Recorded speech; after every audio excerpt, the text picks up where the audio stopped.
Selamat malam, Shalom. Shalom saudara dimanapun berada, baik yang tinggal di kota Purwokerto maupun yang di luar kota Purwokerto. Sekali lagi saya mengucapkan selamat datang, selamat bergabung kembali dalam program Doa Sehati Gereja Betel Injil Sepenuh Purwokerto. Masih setia dengan kami Bapak Pendeta Nono Robiharjo dan saya Vivi Robiharjo.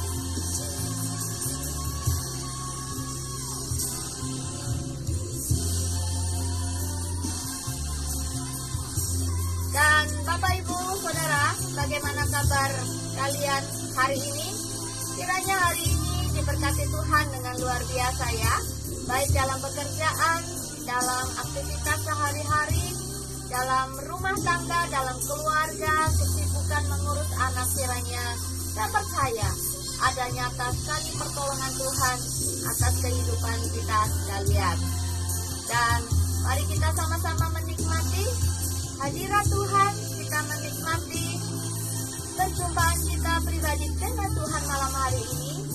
Dan mari kita satukan hati kita mau bersekutu sama-sama di hadapan Tuhan.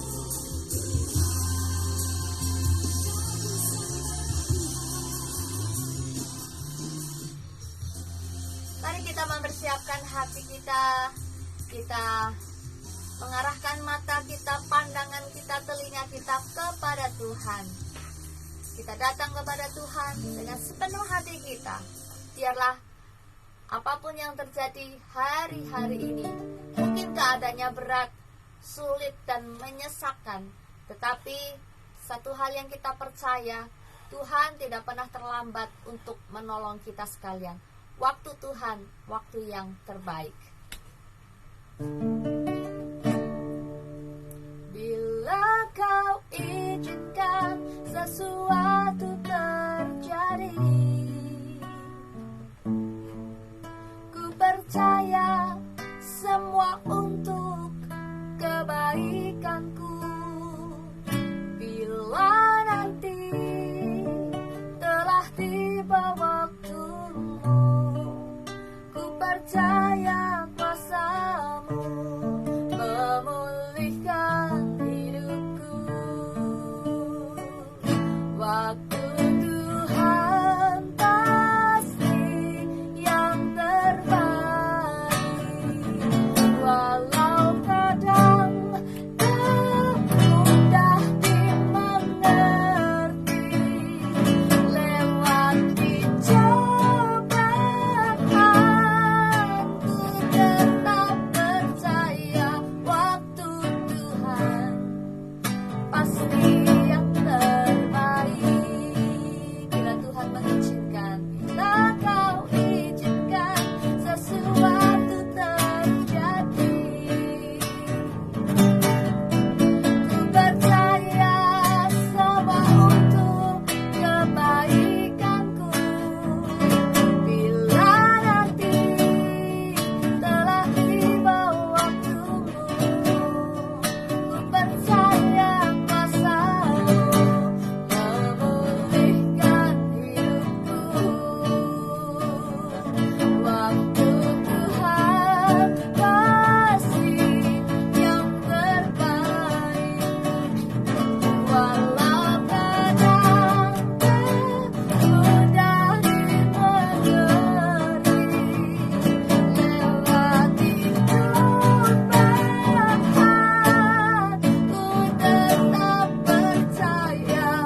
kepada firman-Mu. Kami mau terus mendekat kepadamu, karena disitulah letak kekuatan kami. Karena kepadamu lah letak kekuatan kami hari-hari ini Tuhan. Kami bergantung penuh kepada kekuatan yang daripadamu, Tuhan, yang menopang, Tuhan yang menolong, Tuhan yang memampukan setiap kami. Demikian juga Tuhan, buat bangsa ini pun kami percaya ada di dalam tangan Tuhan yang dahsyat, yang luar biasa. Yang kiranya berkat Tuhan mengalir atas negeri kami, berkat Tuhan juga mengalir atas kota kami, berkat kami juga mengalir atas kabupaten di mana tempat kami tinggal, di mana kota kami boleh berada Tuhan. Kami mau mengusahakan kesejahteraan kota di mana kami boleh tinggal, dan biarlah situlah berkat-berkat Tuhan mengalir, kemurahan demi kemurahan Tuhan mengalir atas negeri kami Tuhan. Terima kasih ya Bapa. Kalau sebentar kami akan mendengar firman Tuhan, adalah firman yang memberikan kelegaan itu Tuhan. Tuhan, Engkau berkati, Engkau tabur di setiap hati kami, para pemirsa, para pengunjung doa sehati pada malam hari ini. Kiranya Tuhan memberkati juga hamba-Mu yang menyampaikan firman Tuhan, Bapak Pendeta Nono Robi Harjo, dan kami semua diberkati dengan firman Tuhan malam hari ini. Kami sambut firman-Mu di dalam nama Tuhan Yesus Kristus. Amin. Amin. Shalom, shalom, selamat malam. Jumpa lagi bersama kami untuk saudara-saudaraku yang tetap punya pengharapan di dalam Tuhan. Shalom, shalom, shalom untuk Ibu Titi, selamat malam, yang ada di Purbalingga. Ya.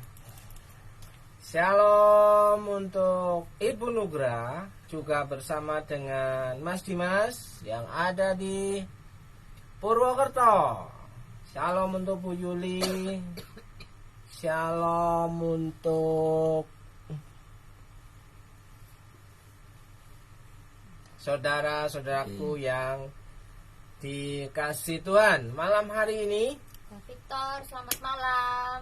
kita akan terus belajar bagaimana hidup yang menyenangkan hati Tuhan. Selamat malam untuk Pak Victor. Puji nama Tuhan, Bapak Ibu dan saudaraku yang dikasih Tuhan. Saya ingin mengajak saudara merenungkan bagaimana kehidupan kita kalau minggu yang lalu kita merayakan Hari Raya Pentakosta.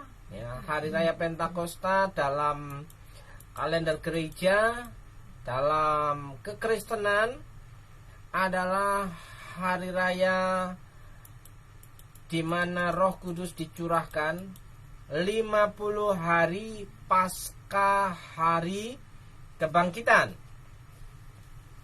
Bukan begitu? Ya, penta itu artinya 50. Ya, saudaraku yang dikasih Tuhan. Nah, saudaraku, di mana Roh Kudus yang dijanjikan Bapa dan yang dijanjikan oleh Tuhan Yesus, yang diperintahkan, dikirim, ya, diutus, ya, untuk mendampingi orang-orang yang percaya kepada Tuhan. Bagaimana ia harus hidup, ya, bagaimana ia memuliakan Tuhannya, ya, bagaimana ia dapat menjadi berkat bagi dunia. Ya, tidak usah muluk-muluk, menjadi berkat bagi dunia adalah menjadi berkat bagi orang-orang yang saudara kenal, minimal. Ya, minimal menjadi berkat bagi orang-orang yang saudara kenal. Oleh sebab itu kita akan membaca kebenaran firman Tuhan dari surat Galatia.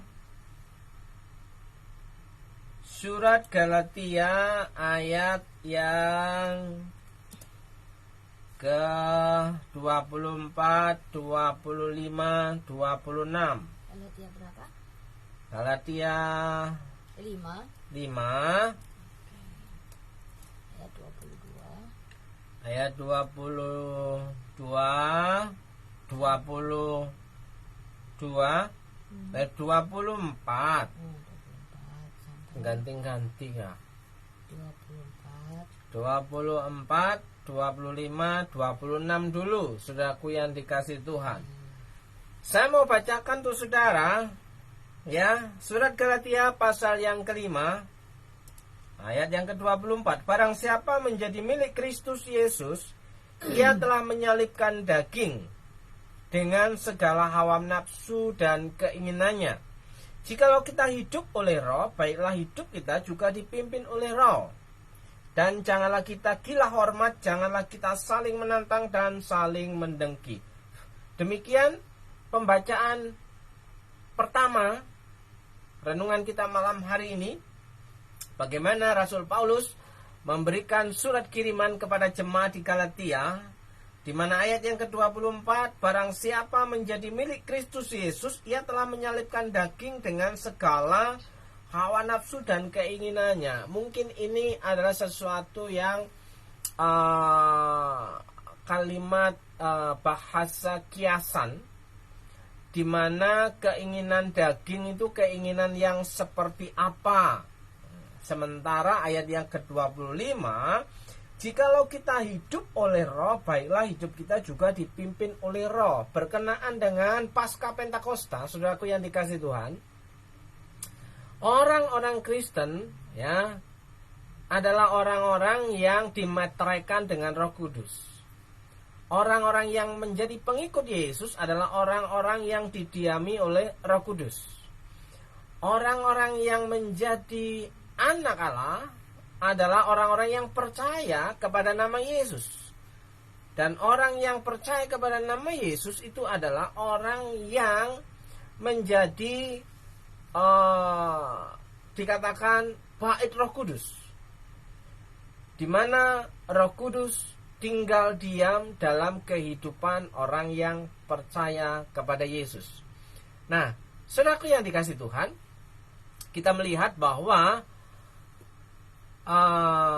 kehidupan orang Kristen secara jujur, kalau boleh kita renung-renungkan, tidak perlu jauh-jauh untuk kehidupan siapa, ya.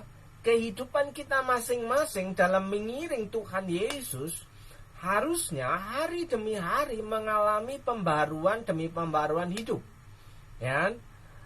Mengalami perubahan demi perubahan hidup, di mana firman Tuhan katakan, barang siapa yang percaya kepada Kristus, ia adalah ciptaan baru. Yang lama sudah berlalu, sesungguhnya yang baru sudah datang. Tentunya saudara, dalam kehidupan yang dinamis, kehidupan yang berjalan terus, itu tidak bisa berlaku otomatis, ya.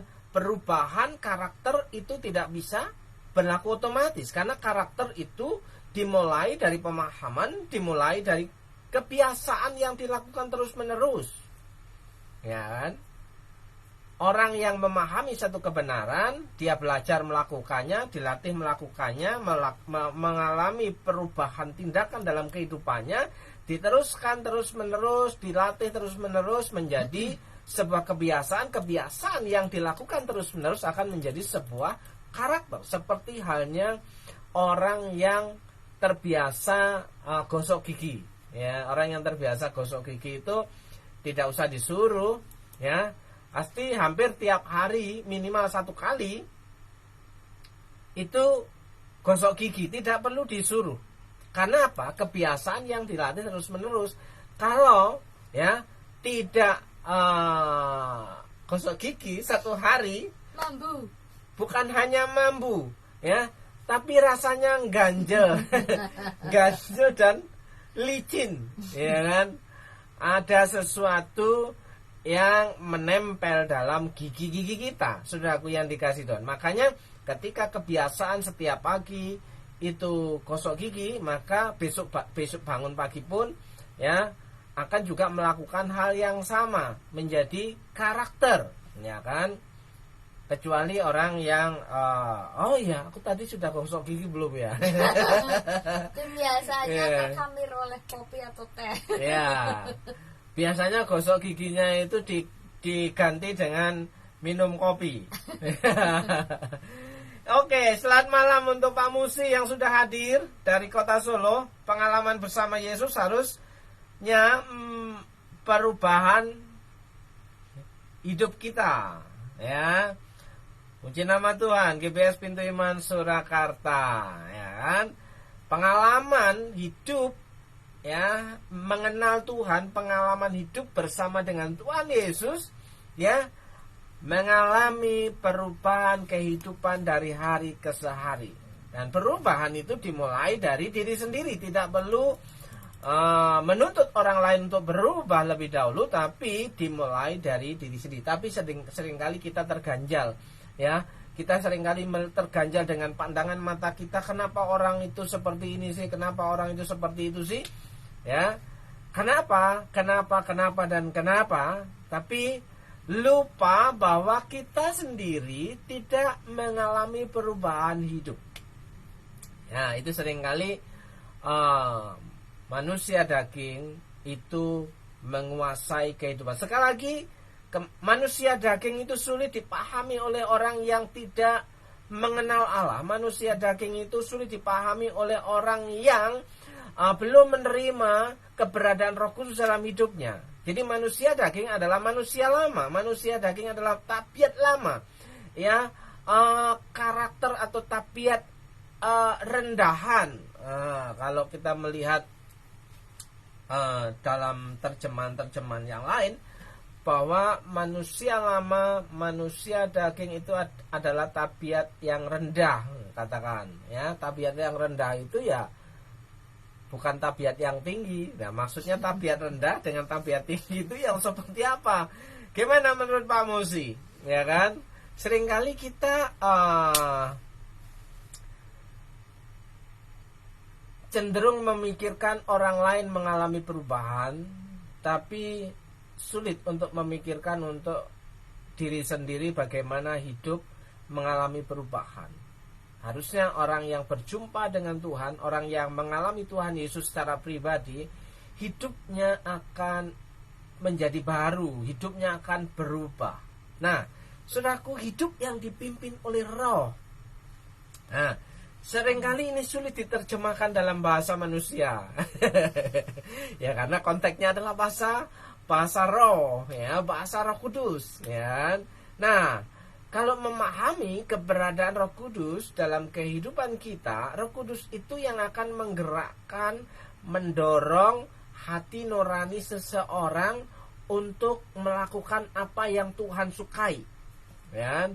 Bukan mendorong seseorang untuk melakukan perlawanan terhadap Tuhan. Ya. Apa itu perlawanan terhadap Tuhan? Adalah perlawanan, yaitu melawan hukum Tuhan, melawan firman Tuhan. Atau dengan kata lain yang lebih gampangnya adalah mengabaikan firman Tuhan atau nyuekin firman Tuhan, padahal firman Tuhan berkata demikian. Ya kan? Oke. Ibu bapak saudaraku yang dikasih Tuhan, saya baca sekali lagi. Mana tadi? Nah.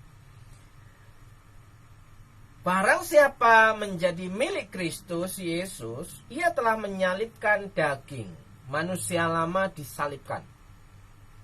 Kalau disalibkan itu bisa bergerak nggak ya? Gak bisa. Tangan, kaki gak bisa. Ya. Diikat. Seperti contohnya ketika Tuhan Yesus disalibkan di Bukit Golgota, di tangan, kedua tangannya dipaku, kakinya dipaku, ya kan? Nah, berarti dia tidak bisa bergerak kemana-mana. Tidak. Oke. Dikunci, dipiting ya. Nah, berarti barang siapa menjadi milik Kristus Yesus, ia telah menyalibkan daging. Nah, bagaimana sih kita bisa menyalibkan daging? Ya, Yesus sendiri mengajarkan bahwa orang yang menjadi pengikut Kristus itu harus menyangkal diri tiap-tiap hari. Menyangkal diri. Artinya supaya keinginan daging manusia lama itu tidak muncul, tidak nongol, tidak bergerak, tidak hidup. Sehingga disalibkan dagingnya. Mematikan. Ya, mematikan daging. Mematikan daging. Di-off-kan. di-off-kan. Ya. Kehidupan kedagingan itu dikatakan dengan segala hawa nafsu dan keinginannya. Apa itu hawa nafsu dan keinginannya? Nah, saudara, kalau saudara membaca di bagian atas, ya, perbuatan daging telah nyata, ayat 19, yaitu percabulan, kecemaran, hawa nafsu, penyembahan berhala, sihir, perseteruan. Ya, yang kelihatan nyata adalah perseteruan, perselisihan, iri hati, amarah. Nah, saudaraku, siapa sih yang gak pernah marah? Siapa yang gak pernah marah? Ayo jujur. Saya sendiri pun juga suka marah. Kalau ditambahi kata marah sekali lagi, suka marah-marah. Ya, itu tabiat lama, itu tabiat rendahan, itu manusia daging, dan itu harus disalibkan, disangkal, dimatikan, di-off-kan. Bagaimana kita bisa mematikan? Kita ingat, Roh Kudus yang tinggal dalam hidup kita itu akan mendorong, menginsapkan akan dosa. Oh, itu dosa, oh, itu salah, sehingga sadar bahwa kemarahan yang dibiarkan terus-menerus akan menimbulkan pertengkaran. Mana ada kemarahan yang dipiara itu menimbulkan kedamaian, ya kan? Kemarahan yang dibiarkan secara liar akan menimbulkan pertengkaran, menimbulkan perseteruan, sehingga seperti kasusnya Kain dan Habil menimbulkan pembunuhan. Bisa jadi membunuh karakternya, bisa jadi membunuh imannya, ya kan? Orang itu tidak bisa percaya lagi kepada Tuhan Yesus. Kenapa? Lah itu saja orang yang percaya sama Tuhan Yesus bikin sakit hati, ya kan? Nah, saudaraku yang dikasih Tuhan, kepentingan diri sendiri. Rupanya hawa nafsu dan keinginannya itu cenderung mementingkan kepentingannya sendiri. Bagaimana boro-boro memikirkan kepentingan orang lain, yang penting kan kepentingan mulutnya aja. Wah, ini enak untukku, ini aku suka, ini pokoknya, oh ini gak enak. Nah, jadi mungkin lebih kepada mematikan empati orang lain, ya. Ya, mematikan empati itu maksudnya gimana? Jadi mematikan empati itu berarti ya hanya kepentingan dirinya sendiri yang dituntut, tapi tidak melihat orang lain, kebutuhan orang lain. Berarti orang yang tidak melihat kepentingan orang lain adalah orang yang tidak bersyukur kepada Tuhan. Orang yang tidak sadar diri bahwa hidupnya itu hanya karena kemurahan Tuhan. Kenapa? Tidak melakukan apa-apa, ya kan? Tapi menikmati kemurahan Tuhan. Tidak melakukan apa-apa, tapi bisa makan. Tidak melakukan apa-apa, tapi bisa kenyang. Tidak melakukan apa-apa, mendapatkan sesuatu. Dan orang yang tidak bisa bersyukur itu masih komplain, suka komplain. Orang yang tidak bersyukur itu suka mengadakan fitnah keji. Ya, fitnah keji itu artinya gini: sesuatu yang tidak penting dianggap penting, ya, menjadi komentar-komentar yang mempengaruhi orang-orang di sekelilingnya. Jadi saudaraku yang dikasih Tuhan, hati-hati dengan mulutmu. Makanya beberapa waktu yang lalu, yaitu orang yang dipimpin Roh Kudus itu adalah orang yang bisa jaga mulut. Ya, ingat baik-baik, mulut kita mempengaruhi keselamatan kita. Mulut kita mempengaruhi keselamatan orang lain. Bisa membawa hidup kita dan hidup orang lain dekat kepada Tuhan. Bisa jadi membawa kita, ya, mengalami kehancuran. Kenapa? Kita menjadi orang yang tidak bisa dipercaya. Kita menjadi orang-orang yang tidak disukai. Kenapa? Karena karakter daging kita lebih berkuasa menguasai kehidupan kita. Karena kita tidak pernah memikirkan kepentingan orang lain. Kalau memikirkan kepentingan orang lain, contohnya adalah ketika kita sedang makan, ya, kita melihat, wah, pasti yang masak ini repot, ya kan? Seperti kita ngasih makan orang banyak, itu butuh tenaga yang besar. Ya, dibela-belain bangun pagi-pagi sekali. Bagaimana Pak Musi? Ketika memberi makan orang banyak, ya, bangun jam 3. bangun jam 3, ya kan? Bu Anggra masak. Bu Anggra masak, ya. Dan disitulah kalau tidak memiliki kasih kepada orang lain, ya, tidak mungkin dibela-belain sampai bangun pagi-pagi betul. Matahari belum muncul, ya, pagi-pagi buta, pada waktu hari masih gelap, di mana Yesus itu berdoa, ya, itu catatan dalam Markus pasal 1 ayat 35, Saudara, ya, pagi-pagi buta, pagi-pagi benar Yesus bangun dan pergi keluar untuk berdoa, ya, bukan untuk masak, ya, ya, mencari Tuhan. Nah, tapi di sini kita melihat bahwa ketika kita mengasihi orang lain, memberi makan orang lain, itu dibutuhkan kekuatan untuk mengasihi Tuhan dan mengasihi orang lain. Ya, bangun pagi, mengorbankan kenyamanan waktu tidur. Ya, jam-jamnya ngorok, ya, jam-jamnya enak-enaknya tidur, ya, males-malesnya gerak, ya, kita bela-belain bangun pagi. Dingin. Ya, pegang air dingin, keluar tenaga, keluar pikiran, ya, keluar modal, melawan ngantuk, melawan malas. Nah, saudaraku, demi apa? Demi mengasihi Tuhan dan demi mengasihi orang lain. Saudaraku, yang itulah hidup dalam karakter yang baru dalam Kristus. Hidup yang dipimpin Roh adalah hidup di mana tidak mementingkan diri sendiri. Ya, saudaraku yang dikasih Tuhan. Manusia daging disalibkan, manusia daging dimatikan. Supaya apa? Kita tetap dalam koridor hidup yang dipimpin oleh Roh. Ya kan? Hawa nafsu dan keinginannya disalibkan. Ya. Jikalau kita hidup oleh Roh, baiklah hidup kita juga dipimpin oleh Roh. Hidup dipimpin oleh Roh itu yang seperti apa sih? Hidup yang dipimpin. Yang keras dong, jangan kayak orang nggak makan gitu dong. Oh iya. Smile. Hidup yang maaf ya, suara saya mulai serak. Hidup yang dipimpin oleh Roh itu hidup yang menyerahkan pimpinan kemudi itu kepada Tuhan. Nah, menyerahkan kemudi, yang menyerahkan kendali, yang menyerahkan setir, ya, yang menyerahkan persnelengnya juga, ya, yang menyerahkan apalagi remnya juga, ya kan?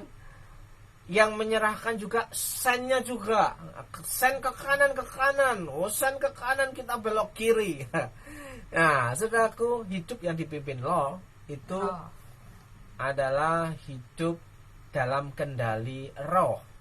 Dalam setiap segi kehidupan. Dalam setiap segi kehidupan. Wah, kamu hebat. Ada. Oh. Puji nama Tuhan, puji nama Tuhan. Sekali lagi, shalom untuk saudaraku yang dikasih Tuhan. Ya, hidup dalam pimpinan Roh Kudus. Ya, Pentakosta yang dirayakan itu tidak mubasir, saudaraku.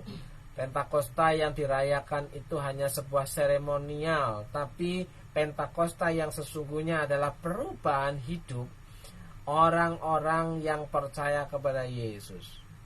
Contoh, yang tadinya orang yang acuh tak acuh menjadi orang yang peduli, bisa melihat kanan kirinya. Tapi orang yang acuh tak acuh, orang yang cuek, orang yang masa bodoh, itu masa bodoh yang penting aku nyaman. Ya kan? Nah, hiduplah dipimpin oleh Roh. Orang yang dipimpin oleh Roh itu dikatakan di sini tidak gila hormat. ya, tidak gila hormat, justru dia akan menghormati orang lain terlebih dahulu. Karena apa? Keinginannya untuk dihormati sudah dimatikan. Ya, tapi kadang-kadang manusiawi kita, kedagingan kita berkata, waduh, kebangetan banget nih orang ya. Kenapa nggak ada hormatnya pun? Kenapa nggak ada sopan pun? Kenapa nggak santun-santunnya pun? Ya kan? Itu manusia daging mulai muncul itu. Nah, siapa di antara kita yang tidak mengalami hal tersebut? Kita sudah rendahkan diri serendah-rendahnya sampai delosor, tapi tetap aja diinjak-injak. Nah, manusia daging mulai muncul. Iya ya, kebangetan banget nih orang ya. Kok nggak sadar, kok nggak tahu diri. Nah, manusia daging mulai. Inilah yang harus di-off-kan, ini yang harus disalibkan, ini yang harus dimatikan supaya tidak muncul arogansi kita. Belum tahu kamu, belum tahu mereka siapa saya. Ya padahal sudah tahu tuh, ya kan? Janganlah gila hormat, ya kan? Terus orang yang dipimpin oleh Roh juga dia tidak suka menantang, ya. Suka menantang itu orangnya petentang-petenteng, merasa bahwa dirinya benar, bahwa apa yang dia tahu itu adalah yang paling benar, apa yang dia tahu itu adalah yang paling valid, apa yang dia tahu adalah paling baik. Jadi saudaraku yang disatukan, orang yang suka menantang adalah orang yang tidak siap menerima perubahan. Orang yang suka menantang adalah orang yang tidak siap untuk berubah. Orang yang suka menantang adalah orang yang tidak hidup dipimpin oleh Roh. Karena apa? Roh Kudus sedang mengendalikan, nginjak rem kita tetap jalan. Akhirnya apa? Pernah dalam kasus ketika kita sedang mengemudikan mobil, handrem itu ya masih terangkat, belum dikendorin, belum dilepas. Ya kan? Apa yang terjadi? Karena kekuatan gas dan kekuatan cc dari mobil itu kuat, walaupun di handrem masih tetap jalan, saudara. Dan apa dampaknya? Dampaknya adalah handremnya bisa rusak. Ya, tidak bisa lagi pakem. Dol alias lost dol ya. Nah, saudaraku yang dikasih Tuhan, seringkali kenapa keinginan daging kita itu lost dol? Karena seringkali kita selalu tancap gas, ya, akhirnya terjadi hati nurani yang tumpul. Karena apa? Kita akan tetap terus maju walaupun salah. Kita akan terus menantang walaupun kita sadar bahwa kita tidak punya kekuatan apa-apa. Jadi harusnya orang yang dipimpin oleh Roh Kudus itu bersedia untuk ngerem sedikit. Lama-lama kita akan berhenti melakukan manusia daging lama yang muncul itu. Nah, saudaraku yang dikasih Tuhan, ya, firman Allah yang hidup, kata percederaan, percederaan itu dikatakan keluhan dan celaan. Berarti perlawanan itu termasuk kita mencela, mengeluh, celaan dan keluhan. Jadi ada perlawanan. Ya kan di situ ada kan dilanjutnya dan kedengkian, saling mendengki. Jadi ada unsur-unsur negatif, hawer-hawernya itu nggak enak. Nah, saudaraku yang dikasih Tuhan, ya, orang yang suka menantang itu selalu berpikiran negatif terhadap orang lain. Ya, orang yang suka menantang itu akan menimbulkan kedengkian, saling mendengki. Nah, saudaraku yang dikasih Tuhan, kita akan melihat ya dalam Roma pasal 8 ayat yang kelima itu demikian. Tadi sementara saya merenungkan firman Tuhan, saya membaca ayat ini. Ya, Roma pasal 8 ayat yang kelima. Sebab mereka yang hidup menurut daging memikirkan hal-hal yang dari daging. Mereka yang hidup menurut Roh memikirkan hal-hal yang dari Roh. Jadi hidup yang dipimpin Roh adalah memikirkan hal-hal yang dari roh. Nah, menjadi pertanyaan sekarang adalah, apa sih hal-hal yang dari roh? Memikirkan hal-hal yang dari roh. Saudaraku yang dikasih Tuhan, saya percaya saudara adalah orang-orang yang sangat mengasihi Tuhan. Tapi biasa Alkitab katakan roh memang penurut daging lemah. Itu alasan yang klasik yang dipakai oleh banyak orang untuk mengklarifikasi kelemahannya, untuk mengklarifikasi, mentoleransi perbuatan dagingnya, kelemahannya, maaf, khilaf. Sebenarnya dalam kekristenan tidak ada kata khilaf. Karena khilaf itu sesuatu yang sadar. Ya kan? Jangan ketika kita memakai kata khilaf, yang disalahkan adalah setan. Ya kan? Setan sedang mengganggu, setan sedang mempengaruhi aku. Pikiranku menjadi kacau balau. Bukankah itu sadar? Menyadari bahwa pikirannya sedang kacau. Berarti itu bukan khilaf, sadar. Dosa adalah sesuatu perbuatan yang sadar, bukan tidak sadar. Karena apa? Sudah ada dipikirkan. Nah, saudaraku yang dikasih Tuhan, mari kita memikirkan apa yang dari roh. Kalau terjemahan firman Allah yang hidup itu demikian. Orang yang membiarkan diri dikuasai oleh tabiat yang rendah. Rupanya manusia daging itu memiliki tabiat yang rendah. Tabiat yang rendahan ya. Wah, tidak memiliki kualitas. Level rendahan. Level, kalau biasa kita di sini ada rumah makan yang namanya level up. Ya, berarti kualitas tinggi. Kualitas tinggi, high quality ya. Tapi ketika kita makan, apakah sesuai menu yang disajikan adalah level menu down dengan kualitas yang tinggi. Nah, demikian juga hidup kita, saudaraku. Ya, ayat yang kelima mengatakan demikian, orang yang membiarkan diri dikuasai oleh tabiat yang rendah hanya hidup untuk menyenangkan diri sendiri. Rupanya memikirkan orang yang hanya memikirkan daging, memikirkan hidupnya itu hanya untuk memikirkan kepentingan diri sendiri, hidup untuk menyenangkan diri sendiri. Makanya disalibkan. Pertanyaannya, apakah nggak boleh kita sebagai orang Kristen menyenangkan diri? Bukankah ada kalimat, boleh dong memanjakan diri? Bagaimana? Masih boleh. Tapi porsi terbesar adalah menyenangkan hati Tuhan. Oh iya, kamu hebat. Ada di bawah. Oke, saudaraku, orang yang hidup dalam kedagingan adalah orang yang hidupnya untuk menyenangkan diri sendiri saja, boro-boro menyenangkan orang lain. Yang penting aku senang, masa bodoh orang lain. Yang penting aku kenyang, masa bodoh orang lain. Yang penting aku puas, masa bodoh dengan orang lain. Nah, sementara bagaimana memikirkan hal-hal dari roh, itu dikatakan demikian, saudaraku yang dikasih Tuhan. Tetapi orang yang mengikuti Roh Kudus melakukan hal-hal yang menyukakan hati Allah. Ya, intinya Bapak Ibu saudaraku yang dikasih Tuhan, bagaimana sih hidup kita itu menyukakan hati Allah? Roh Kudus itu memimpin, menggerakkan kita untuk berbuat, bertindak, berbicara untuk menyenangkan hati Allah. Jadi kalau untuk menyenangkan hati Allah, ya, orang lain ya tentunya senang dengan perlakuan kita.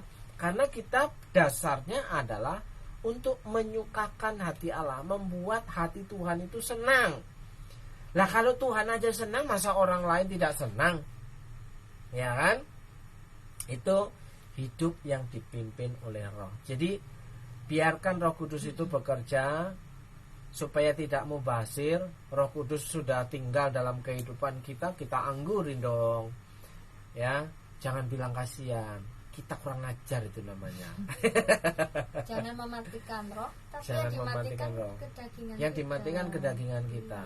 Apakah bisa pertanyaannya? Sangat-sangat bisa. Bisa. Karena apa? Roh lah yang membantu kehidupan kita untuk melakukan kita.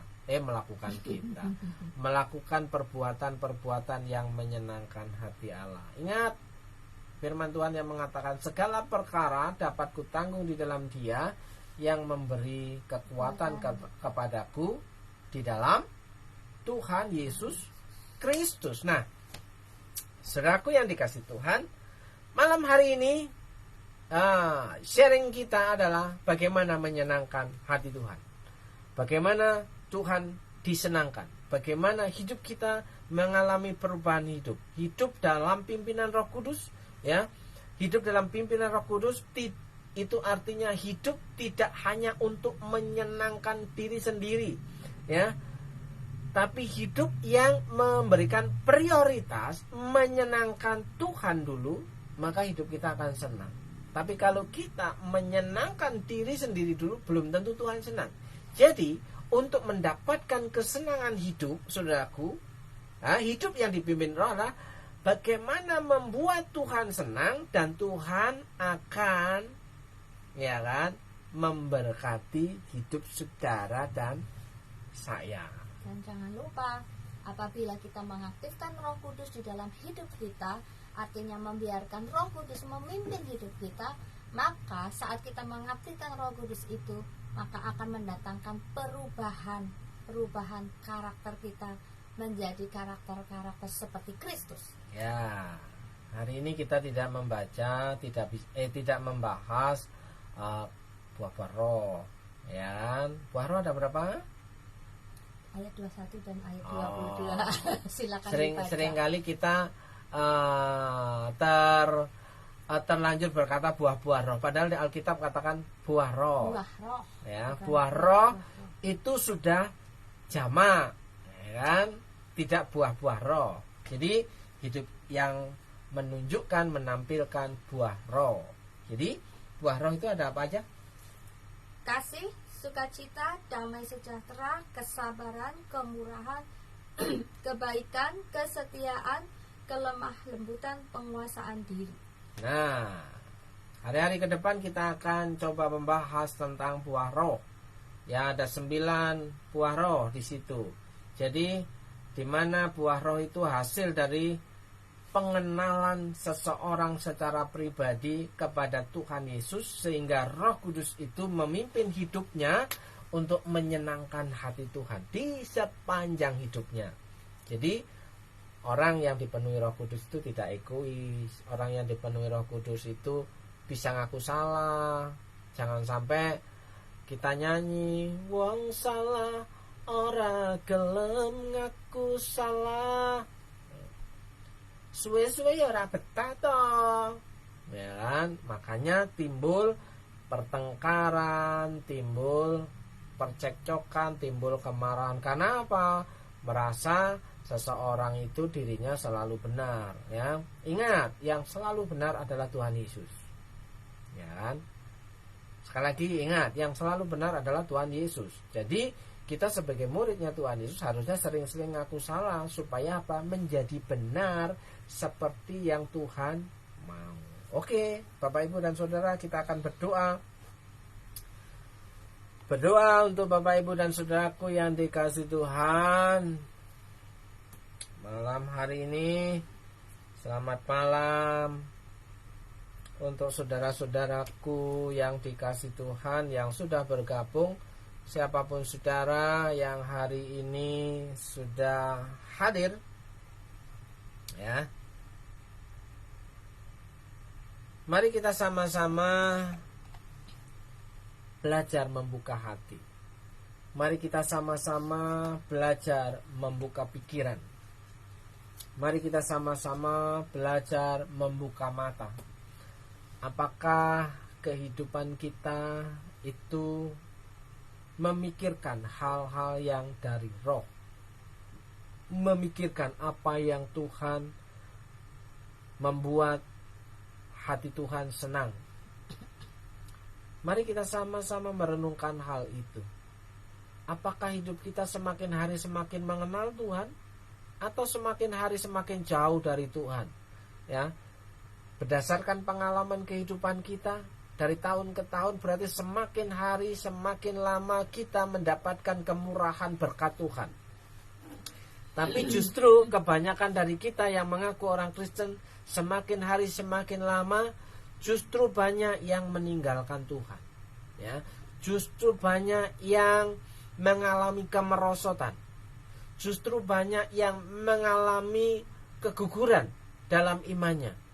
Bukan semakin hari semakin mengenal Tuhan, semakin giat dalam Tuhan, semakin hari semakin menyenangkan Tuhan, semakin hari semakin rajin ibadah, semakin hari semakin rajin melayani, semakin hari semakin rajin berdoa, semakin hari semakin rajin merenungkan, membaca firman Tuhan. Justru semakin lama umur bertambah malah semakin merosot minat rohani seseorang. Maka dari itu hari ini, malam hari ini saya ingin mengajak saudara refleksi, memikirkan ulang kehidupan kerohanian kita. Bukankah kalau kita hari ini umur 45 tahun, 46 tahun, 47 tahun, bukankah sepanjang 45 tahun sampai hari ini ya, kita mendapatkan kemurahan Tuhan? Bukankah Tuhan baik? Kenapa kita tidak bisa bersyukur kepada Tuhan? Biarlah hidup kita hari ini dipimpin oleh Roh. Pikirkan hal itu. Saudara mulai memikirkan, Tuhan, apa yang harus aku lakukan? Jangan nyerocos terus. Tuhan, apa yang harus aku lakukan? Tuhan, apa yang harus aku kerjakan? Tuhan, bagaimana aku harus melakukannya? Biarkan Roh itu bekerja secara dahsyat dan luar biasa, menggerakkan hati saudara, menggerakkan pikiran saudara, menggerakkan organ-organ tubuh saudara untuk melakukan sesuatu yang menyenangkan hati Tuhan. Pikirkan perkara-perkara yang di atas. Pikirkan hal-hal yang dari Roh. Pikirkan hal-hal yang menyenangkan hati Tuhan. Maka hidup saudara akan mengalami perubahan demi perubahan dalam kehidupan hari lepas hari, karena mengenal Tuhan lebih dalam. Orang yang mengenal Tuhan lebih dalam, semakin hari dia bisa menyadari kelemahannya, semakin hari semakin menyadari bahwa hidup karena kemurahan Tuhan.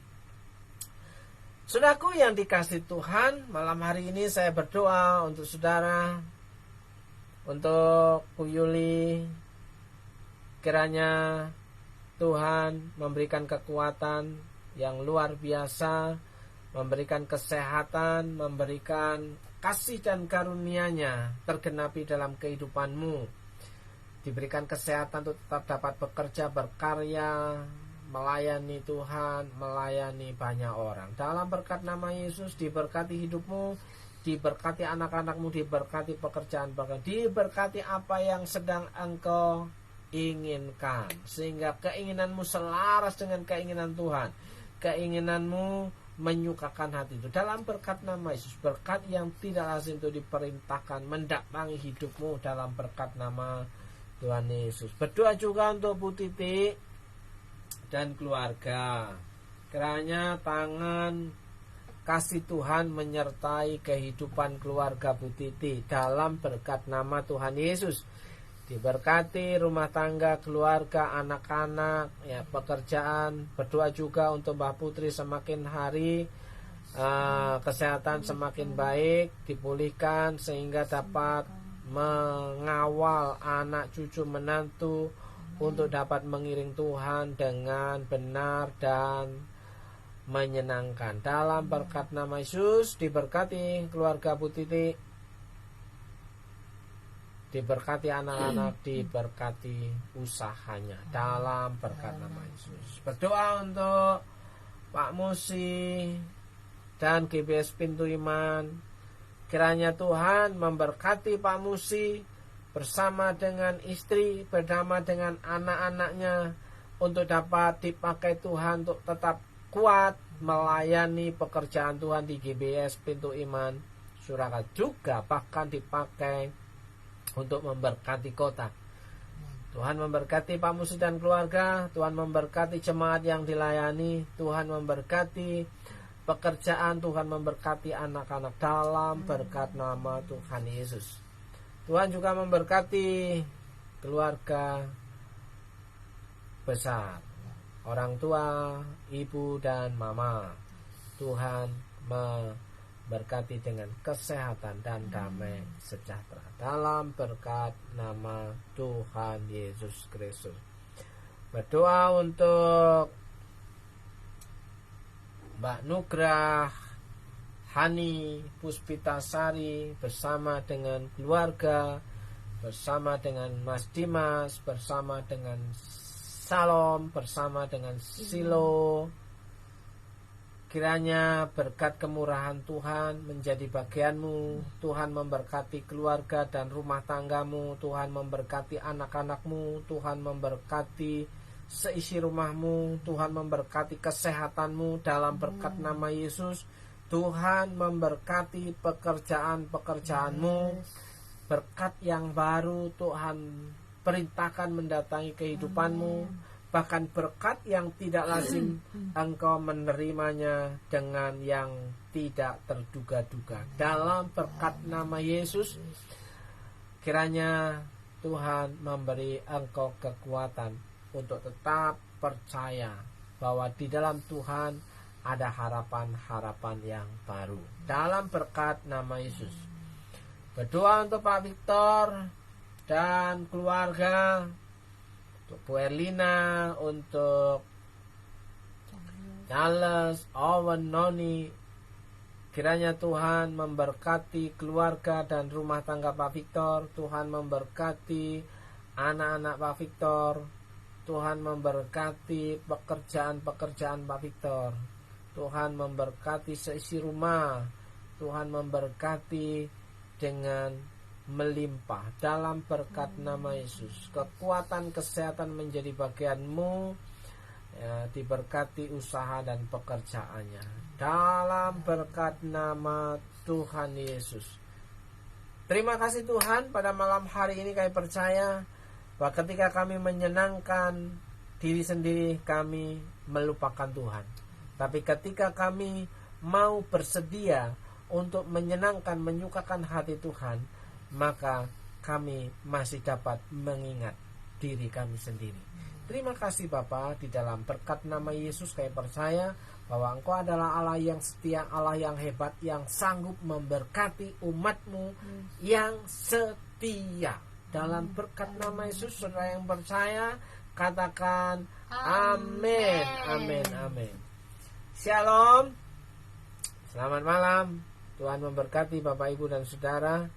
Jumpa di lain waktu dan kesempatan yang sama. Saya percaya Tuhan sanggup berperkara dalam kehidupan saudara. Amen. Sekali lagi, selamat malam, selamat beristirahat. Shalom. Sampai jumpa Rabu depan dalam program yang sama, Doa Sehati GPS Purwakarta. Shalom.